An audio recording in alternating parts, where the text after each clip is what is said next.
These are the ingredients to make a dirty martini. I'm going to use vodka.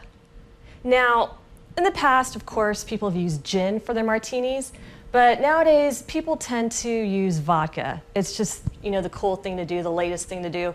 However, people like my father, who is pretty old school, he will never ever even think of trying vodka in his martini. But times have changed, right? Okay, and also you need olive juice and olives. And here's a little trick. The deeper the olive color of the dirty martini, the better, guaranteed. Gin, of course, has been used in martinis for a very, very, very long time now, but nowadays people tend to request vodka in their martinis. It's just the way it is now.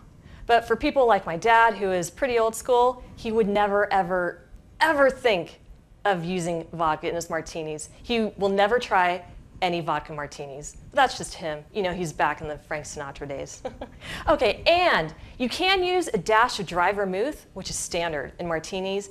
However, with this, it's really not that necessary, especially if you're making drinks at a party and you don't happen to have dry vermouth around. It doesn't matter.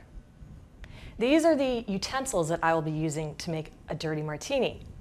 First up, the martini glass, of course. If you put it in a glass like this, it's just not the same. Next up, I will be using a pourer to put on the vodka bottle. It makes the pour just a lot easier and just a lot more equal to the amount that you're supposed to do, rather than pouring too much if this pourer was off. You know what I mean? Like in the clubs, they usually don't have pourers on there, and it's like, whoa, it's just way too much alcohol. Next up, we'll be using a bar spoon. Now, you could just use a straw or a stir or a regular spoon. It doesn't matter, but bartenders tend to use this. Next, we will be using a shaker can. And this is where you put the ice and the alcohol in here. And it's where you'll be stirring the drink. Keyword stirring, not shaking. And next up, we'll be using toothpicks for the garnish, which will be olives, of course. Be sure not to poke your eye out with them.